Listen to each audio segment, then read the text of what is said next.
Olá, meus irmãos, que a paz do Mestre Jesus esteja em nossos corações. Vamos refletir sobre mais uma instrução trazida pelo Mestre Nazareno, que nos convida a uma mudança de comportamento.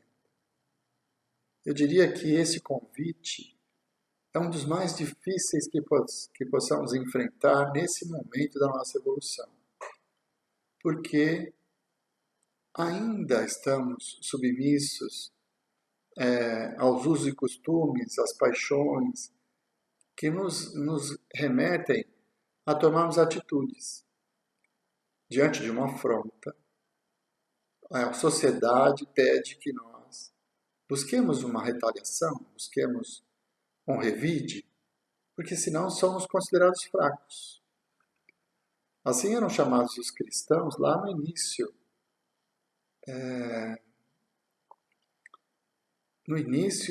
da aventura humana com o Evangelho do Cristo em suas mãos. Os primeiros cristãos perseguidos, condenados, mutilados, mortos, eles se comportavam de uma forma muito pacífica. E no livro Paulo e Estevão nós temos a passagem que Saulo de Tarso, já tendo condenado Estevão à morte, e naqueles momentos derradeiros da sua desencarnação, ele se defronta com uma serenidade, uma paz, que confunde aquele que seria no futuro apóstolo dos gentios. Então, no início, digamos os primeiros 300 anos em que a Boa Nova foi vivida por milhares de pessoas, mesmo diante da perseguição romana, mesmo diante das mortes nos circos construídos pela vaidade romana, pela perseguição dos judeus, mesmo diante de tantas dificuldades, o cristão se mantinha sereno. E a máxima que nós vamos conversar hoje é justamente uma que nos remete ao comportamento desses nossos irmãos, que lá 2000 anos atrás, pouco menos, já se comportavam dessa forma, diante das adversidades da vida. Jesus nos convida a amar os nossos inimigos. Ele vai além, vamos direto ao texto. Ouviste o que foi dito: amarás o teu próximo e odiarás teus inimigos. Mas eu vos digo: amai vossos inimigos, fazei o bem aos que vos odeiam, e orai por aqueles que vos perseguem e caluniam. Desse modo vos tornareis filhos de vosso Pai que está no céu, porque ele faz o sol se levantar para bons e maus, e faz chover sobre justos e injustos. Pois se amardes somente aqueles que vos amam, que recompensa tereis disso? Os publicanos também não fazem o mesmo? E saudardes somente a vossos irmãos? Que fazeis com isso a mais que os outros? Os ímpios também não fazem? Eu vos digo que se vossa justiça não for mais abundante que aquela dos escribas e fariseus, não entrareis no reino dos céus. Mateus capítulo 5, versículos 20 e 43 a 47. Então Jesus é muito mais abrangente. Ele nos pede para que oremos por aqueles que nos caluniam. Ele nos pede para que nós ofereçamos o nosso amor, a nossa atenção às pessoas que estão fora do nosso círculo de amizade, do nosso círculo familiar. De certa forma, esse texto do Evangelho nos remete à irmandade de toda a humanidade. Quer dizer, todos somos irmãos, criaturas de Deus, e estamos convivendo na busca da perfeição. Então, Jesus ele coloca nessas palavras não só esse comportamento pacífico que nós assistimos nos primeiros cristãos, principalmente em Estevão, né, que foi primeiro condenado às galés e se comportou exemplarmente, aceitando o seu destino. Depois condenado à morte pelo Sinédrio em Jerusalém, e ficou feliz por saber que sua irmã estava bem, mesmo diante da morte do corpo. Então, a doutrina do Cristo, ela nos convida a uma revolução íntima muito grande. E esse preceito de que todos nós somos irmãos amplia o nosso círculo de relações. Porque ele diz que se nós cumprimentarmos só aqueles que gostam de nós, que diferença estaremos fazendo? Então, ele amplia isso. Ele coloca toda a humanidade como sendo a nossa família.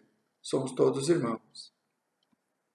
E isso nos leva a um comportamento muito diferente daquele que nós vemos.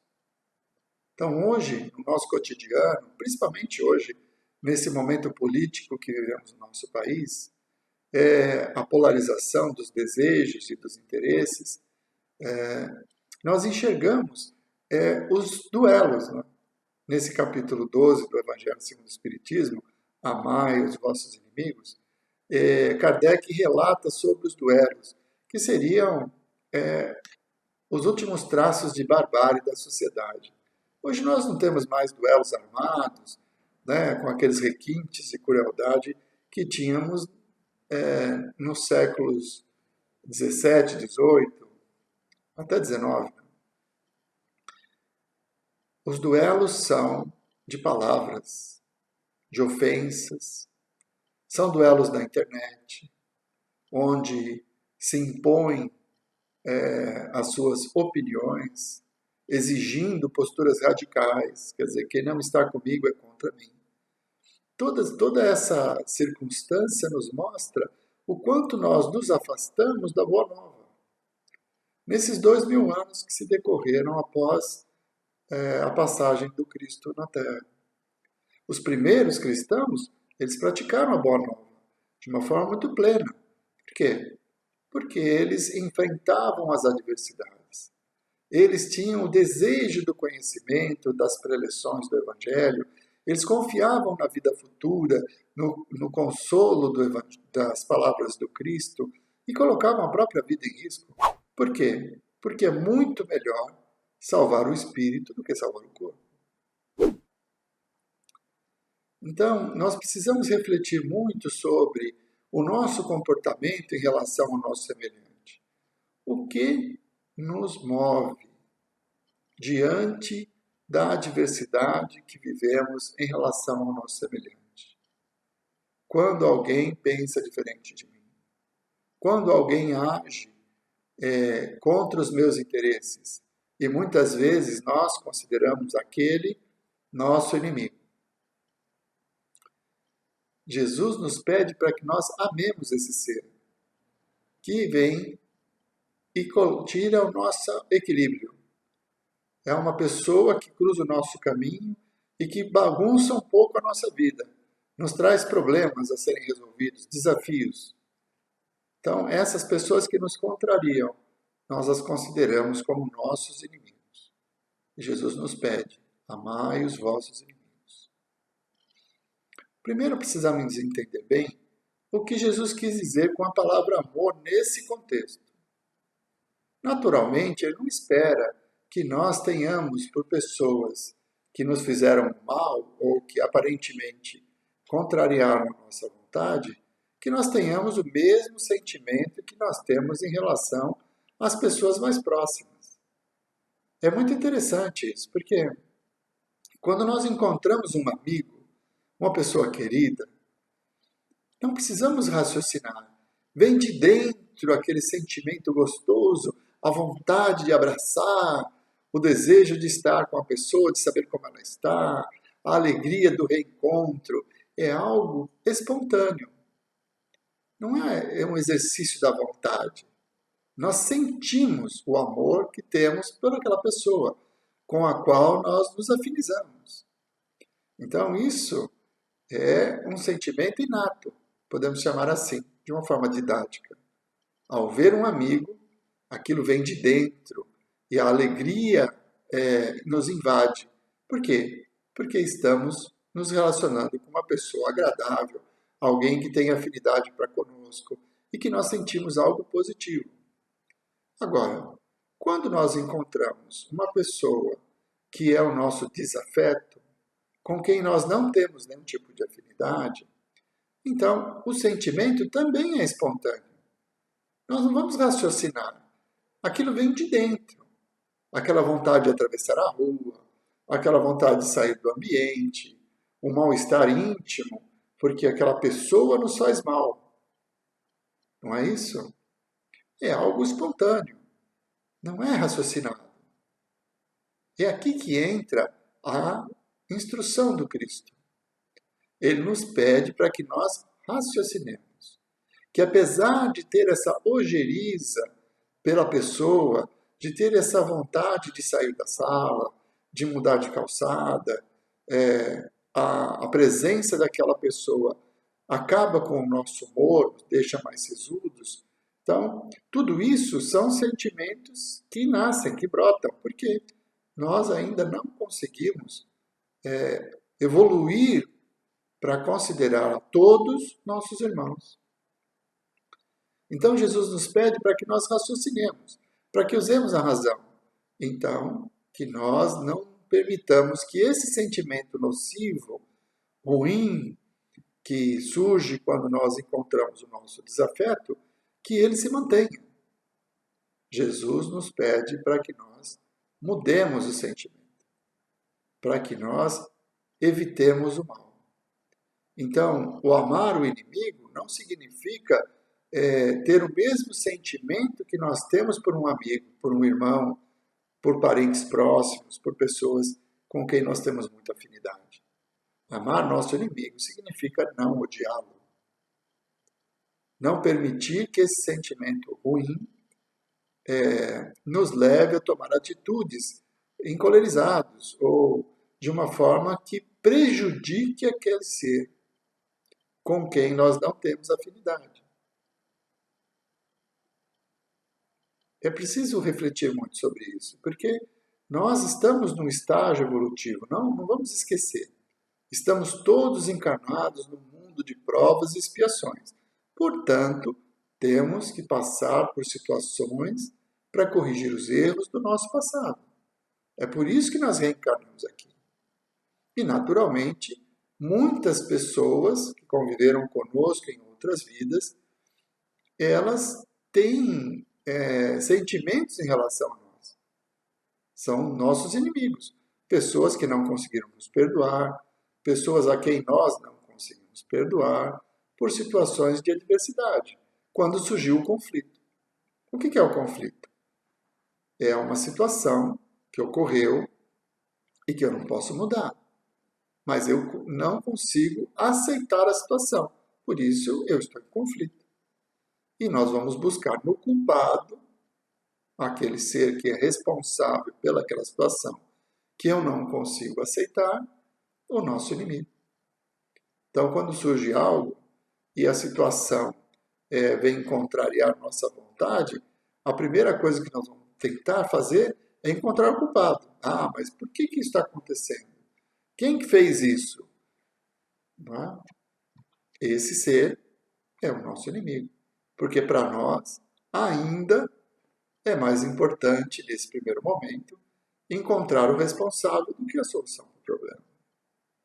Mais tarde, quando estivermos um pouquinho melhores, quando já tivermos passado por muitas provas, por situações mais complexas, então vamos experimentar esse sentimento de compreensão em relação à opinião do nosso adversário ou da pessoa com quem nós estamos convivendo e viver em harmonia com ela, não em conivência. Eu não preciso concordar com aquela pessoa, mas eu posso viver em harmonia com ela, respeitando o direito que ela tem de ter uma opinião diferente da minha, de defender seus interesses de uma forma diferente daquela que eu acho correta. Porque é orgulho da nossa parte imaginar que nós temos a fórmula perfeita, que nós é que sabemos o que é certo e o que é errado, quando o certo e o errado depende muito do ponto de vista. Às vezes uma situação que nós consideramos muito ruim, para a pessoa que está realizando, não é. ela acredita que está fazendo bem. A vida vai nos colocando em situações para que nós experimentemos esses sentimentos. Por isso, provas, por isso, expiações. Nós precisamos vivenciar essas experiências para que possamos mudar o nosso íntimo. E, quem sabe, agirmos como os primeiros cristãos, dos primeiros anos da Casa do Caminho, daqueles que colocavam a própria vida em risco, para ouvir as preleções e absorver a Boa Nova, vivendo-a, porque as pessoas iam para o suplício confiantes na vida futura, confiantes na presença e na proteção do Cristo. E isso lhes dava a serenidade para passar pela experiência, como mártires. No mundo espiritual, tem um livro que chama A Força da Bondade, não, O Amor Jamais Te Esquece, perdão, do André Luiz Ruiz, que o Espírito Lúcio descreve o momento em que um grupo de cristãos adentra a arena para serem supliciados, entre eles Lívia, a esposa do senador Públio Lentulus, que troca de lugar com sua serva e é ali sacrificada como cristã, dando seu testemunho, conforme Jesus havia previsto. Isso está lá no livro Há 2000 anos também. Tem essa descrição desses momentos de Lívia, no encontro na Palestina com Jesus, da cura de sua filha, enfim. O livro é muito bom. Há 2000 anos, psicografia do Chico Xavier pelo Espírito Emmanuel. É maravilhosa a história do senador Públio Lentulus. Mas esse livro que eu estou me referindo, que é do André Luiz Ruiz, ele mostra do mundo espiritual como é que foi o comportamento. Então, os cristãos que adentram a arena de suplícios, eles adentram entoando cânticos de louvor. Não havia pânico, nem medo. E naquele instante, antes mesmo que as feras pudessem destroçar os seus corpos, os espíritos são arrebatados, são retirados do corpo. Porque a missão era mostrar ao plano espiritual, porque ali, naquele circo onde haviam milhares de encarnados, também haviam milhares de desencarnados, espíritos endurecidos, que não percebiam as vantagens do Evangelho. E aquele momento de suplício de alguns, os mártires do cristianismo, serviam como um exemplo da proteção do Cristo na vida futura, porque o Espírito não morre. Então, todo esse comportamento dos primeiros cristãos, e que foi se perdendo ao longo do tempo, né? Na Idade Média e depois na Idade Moderna, o egoísmo, o orgulho, endureceu o coração da maioria das pessoas. E aí o olho por olho prevalece. Mas Jesus nos convida a oferecer a outra face. Então, se alguém bater na sua face esquerda, oferece-lhe também a direita. Um comportamento covarde, de submissão? Claro que não. Jesus nos convida a não revidar o mal com o mal.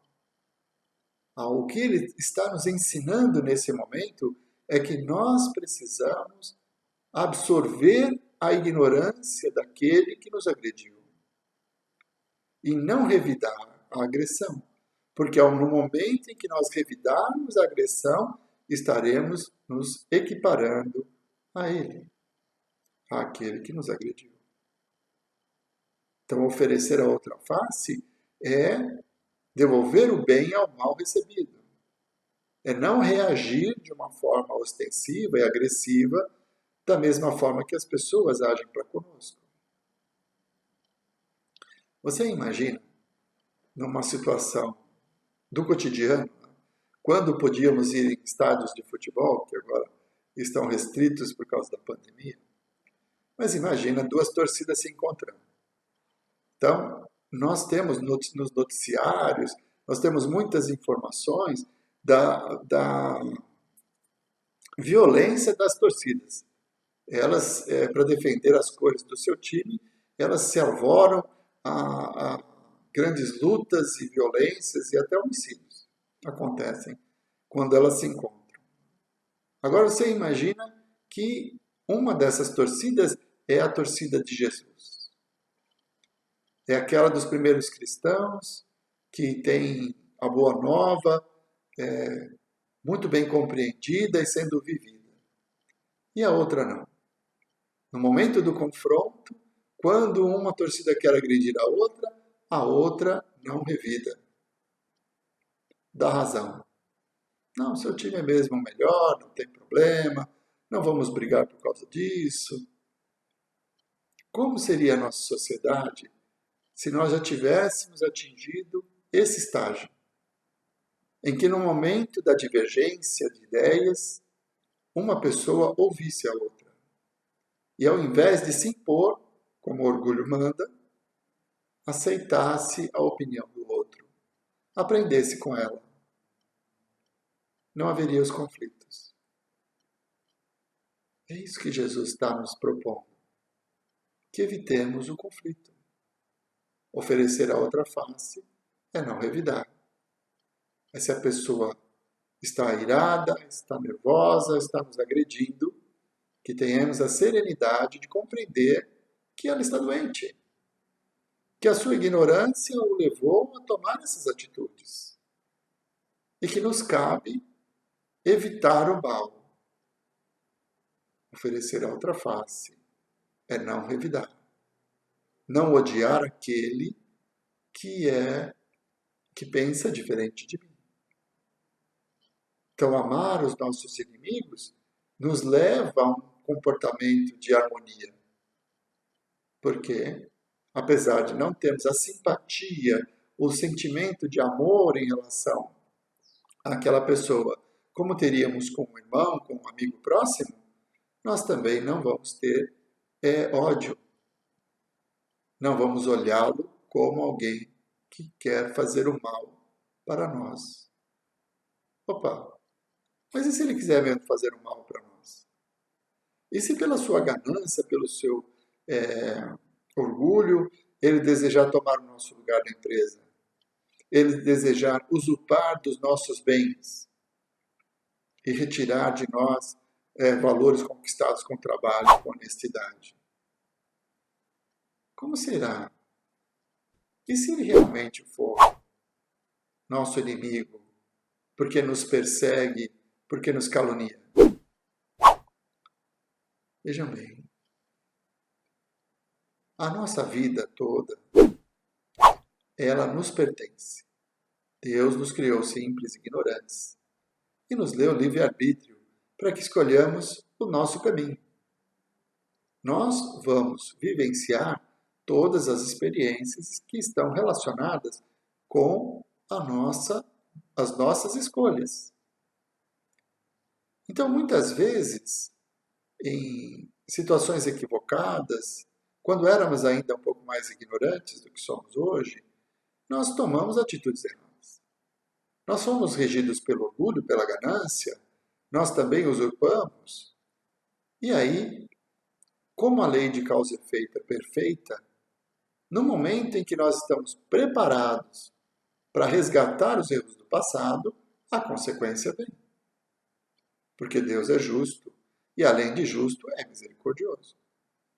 Então, se alguma pessoa está cruzando o meu caminho e com suas atitudes infelizes tenta me prejudicar, levar vantagem sobre as minhas conquistas, ele atravessa o meu caminho, às vezes até com atitudes escusas, né? Com más intenções, nós estamos vivenciando algo necessário para a nossa evolução. Porque aquele irmão é instrumento para que nós resgatemos o mal que um dia nós fizemos. E como resgatar esse mal? Vivenciando o oposto. Se um dia nós roubamos e necessitarmos compreender o que significa ter os seus bens usurpados, nós vamos passar por essa situação. Odiar essa pessoa nos deixa no mesmo patamar. Quer dizer, nós não conseguimos resgatar a nossa dívida. Agora, se nós conseguirmos aceitar a justiça perfeita de Deus, a sua misericórdia infinita, e perceber que é esse momento que eu precisava viver, que eu precisava passar por essa situação para medir o quanto a vida material ainda é importante em relação à vida espiritual, que é aquela que vai continuar, aquela que os primeiros cristãos, que os primeiros cristãos cultivaram e colocavam em risco a vida material em benefício da vida espiritual, porque a Boa Nova, o Evangelho, o Sermão da Montanha nos liberta, nos torna espíritos melhores.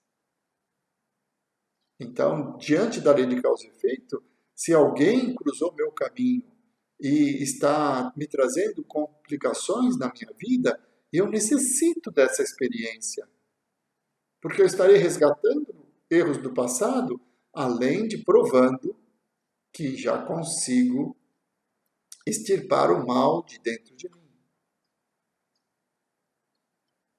Amar os vossos inimigos. Orai por aqueles que vos caluniam.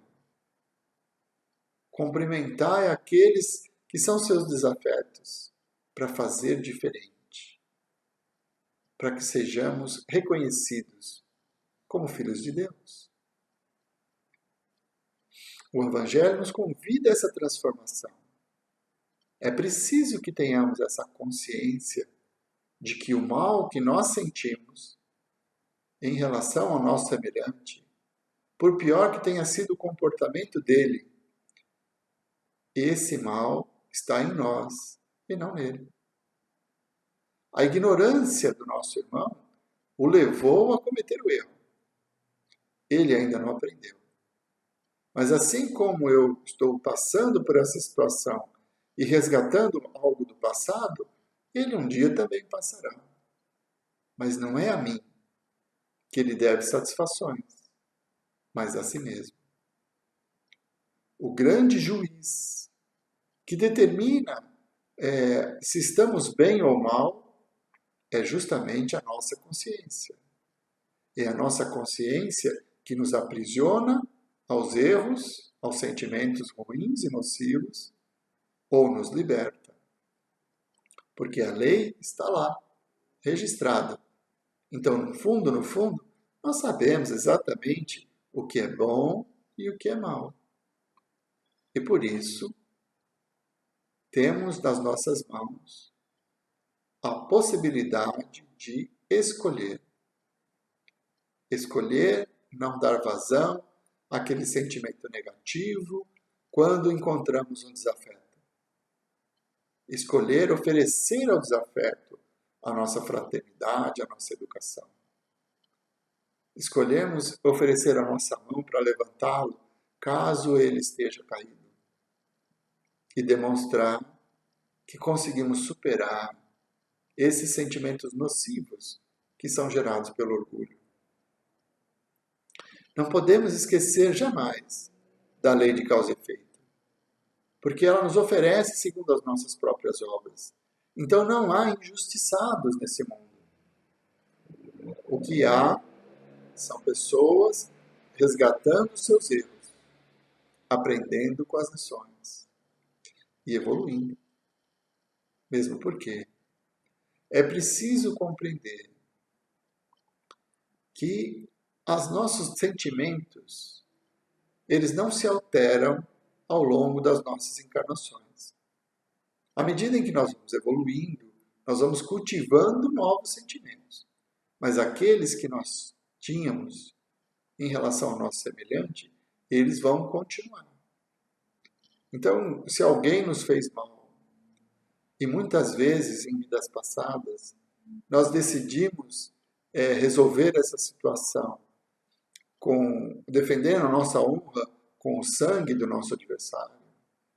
Decidimos matar a pessoa que nos fez mal.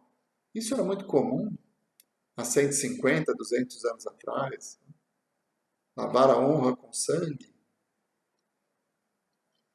essas situações, ao invés de nos libertarem do problema, acabam nos criando novos problemas. Porque nós, mais do que muitas outras religiões, sabemos da continuidade da vida. Sabemos da manutenção da individualidade do ser.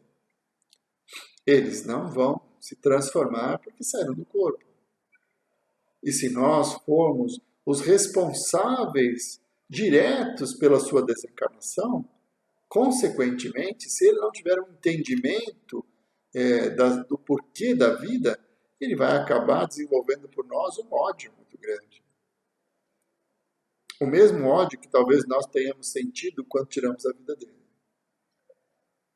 E isso faz dele nosso inimigo desencarnado. Quem já trabalhou mediunicamente sabe que o espírito ele vai e vem, ele está onde ele quiser. Ele se aproxima de nós, invade a nossa casa, porque não há portas nem trancas que possam impedi-lo. Mas ele só vai conseguir se aproximar de nós se nós estivermos em sintonia com ele, com sentimentos semelhantes. Então, a vingança, o duelo que foi cultivado no passado, e que também está muito bem descrito nesse capítulo 12 do Evangelho segundo o Espiritismo, ele acabou unindo espíritos por longos anos devido à vingança. Então, você me fez mal e pela minha honra me vinguei. Você está morto. Aí você está desencarnado e pela sua honra vai querer se vingar de mim. Num dado momento vamos nos reencontrar. E aí o processo obsessivo se estabelece.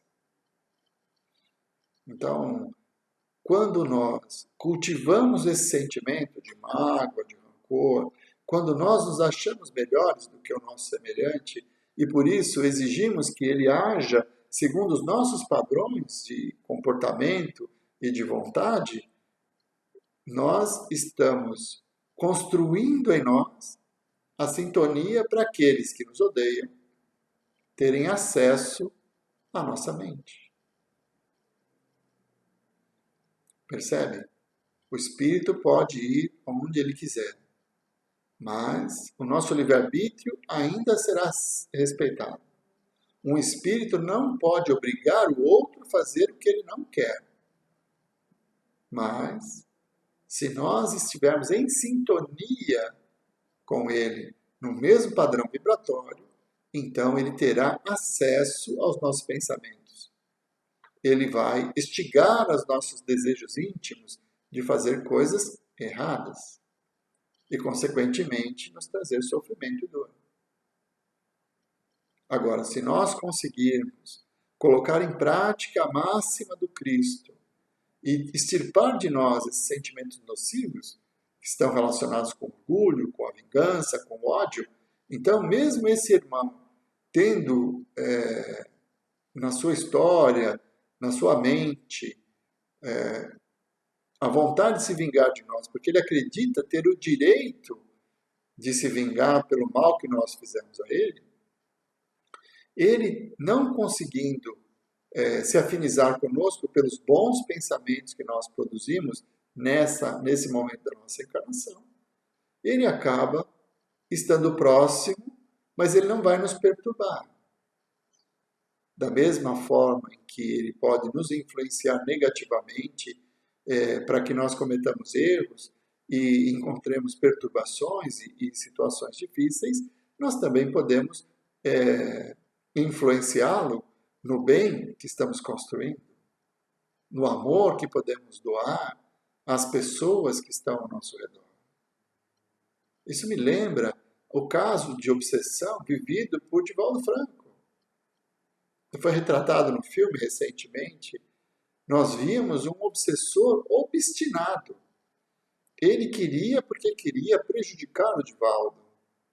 Mas o Divaldo, apesar das influências, apesar da presença e da sensibilidade mediúnica que trazia a ele o mal-estar na presença daquele irmão que tinha ódio por ele se manteve na sua missão de divulgar o do Evangelho, de difundir a doutrina espírita, de atendendo através da Mansão do Caminho, milhares e milhares de crianças, transmitindo o amor.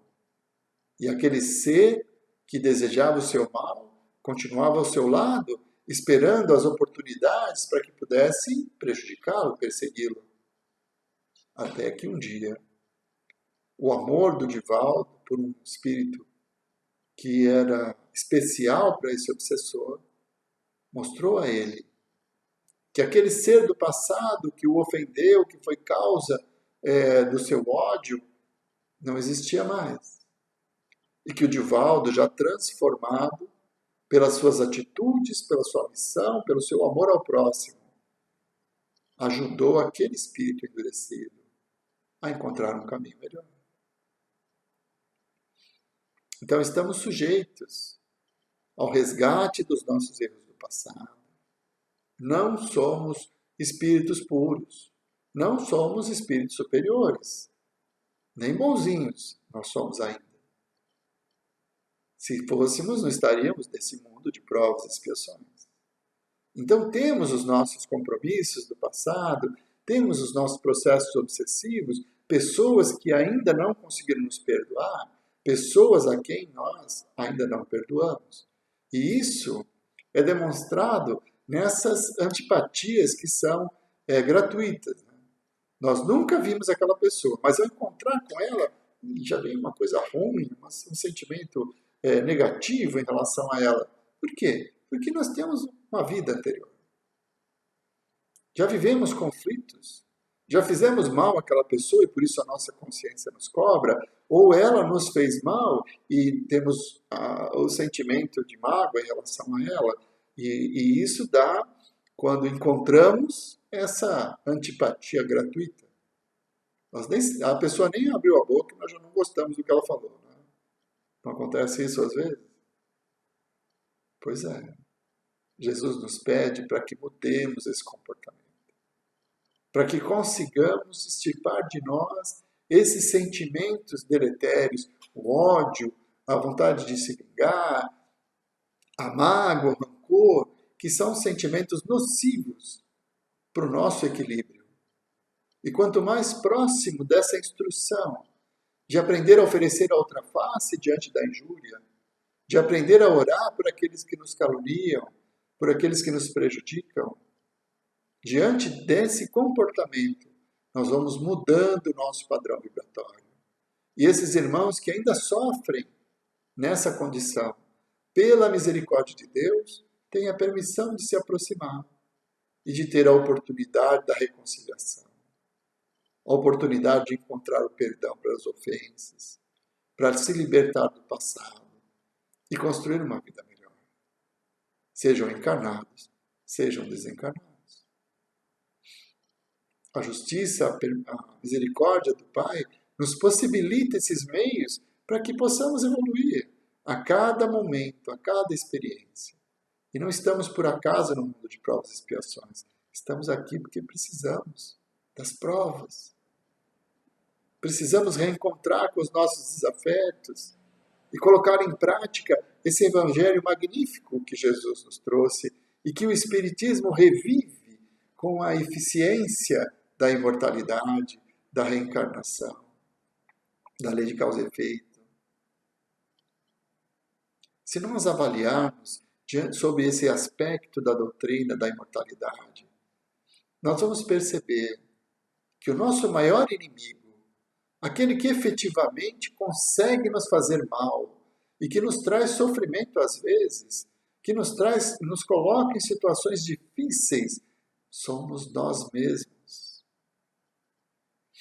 Não é a atitude do nosso irmão que nos condena, mas a nossa reação em relação aos atos daqueles que conosco convivem. Reflitamos sobre isso e nós vamos encontrar no nosso orgulho, na nossa vaidade, no nosso egoísmo, as causas principais de todos os nossos desafetos. Se nós sofremos porque não conseguimos conviver com determinada pessoa, a responsabilidade não é dele ou dela, é nossa. em última análise, pela lei de causa e efeito, nós aprendemos que o nosso maior inimigo somos nós. Nós é que podemos fazer mal para nós mesmos, quando não conseguimos praticar o Evangelho diante das situações que a vida nos oferece. Tudo que acontece ao nosso redor tem como origem a misericórdia de Deus e a sua justiça perfeita, infinita. Essa consciência nos leva a ter a convicção de que, se a vida me contraria, é porque eu estava no caminho errado. E ela está me mostrando que eu preciso mudar algo em mim. É como a dor. A dor que às vezes visita nosso corpo. A idade vai chegando, elas aumentam. Mas essa dor está sempre passeando por aí. Às vezes é nas costas, nos braços, temos dor nas pernas. A idade vai chegando, o corpo vai ficando debilitado. Mas a dor, ela é nossa amiga. Ah, como, Dalton? Como que uma dor nas costas, nervo ciático inflamado, que dói as costas e reflete nas pernas, eu não consigo ficar sentado, não tenho posição, estou com dor. Como que ela pode ser minha amiga? Ela é nossa amiga, porque nos mostra os nossos limites, ou as nossas necessidades de transformar o nosso comportamento. Se nós estamos sentindo determinadas dores, elas são consequência da nossa postura, da nossa alimentação, enfim. A dor vem e nos fala, mude. Mude de postura, mude de comportamento, para que ela não retorne. Então a dor é nossa amiga. Ela vem nos mostrar que algo está errado e que nós precisamos consertar. Às vezes precisamos ir ao médico, claro, sempre. Né? Se não fosse necessário o médico, Deus não permitiria que ele existisse. Então ele existe porque nós necessitamos dele. E ele vai nos mostrar o caminho, os remédios, vai nos trazer alívio, mas é preciso compreender as causas da dor e combatê-las para que ela se extinga. A vida, ela vai nos oferecendo remédio para que nós extirpemos o mal que ainda existe em nós. Ela nos oferece as oportunidades de confrontar o que eu acho certo com o que eu devo fazer, para que eu possa combater o meu orgulho e ter a dimensão do que significa praticar o Evangelho. Amar o nosso inimigo é um esforço que precisamos fazer para evitar que o mal invada o nosso íntimo. Porque o ódio que sentimos, que é o oposto dessa mensagem do Cristo, né? Quando ele nos pede para amar o nosso inimigo, é para não odiá-lo. Então, quando nós odiamos alguém, o mal está em nós.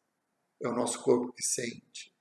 É o nosso corpo que vai produzir toxinas e que vai nos levar a doenças físicas que vão sendo somatizadas no corpo, mas que tiveram início nos nossos sentimentos, na nossa incapacidade de perdoar, de compreender que o irmão que está do nosso lado tem o seu livre-arbítrio que foi dado por Deus e ele tem o direito de errar, como eu tenho também. E Deus, que não pune a ninguém, oferece as consequências dos nossos erros como um aprendizado para que possamos evoluir. Nós somos os nossos maiores inimigos. A mudança de comportamento, combater esse inimigo, nos trará felicidade, porque à medida que o Evangelho do Cristo, dentre dessas inúmeras instruções, mas em especial essa em relação ao nosso semelhante, de evitar o mal, de oferecer a outra face, essas mudanças de comportamento nos libertam do mal. E não esqueçamos que essa vida material é transitória. Ela representa um segundo diante da eternidade. E por maior que possa ter sido o prejuízo material que aquele irmão ou aquela pessoa colocou na minha vida, nada pode me impedir de ser feliz. Só os meus próprios sentimentos.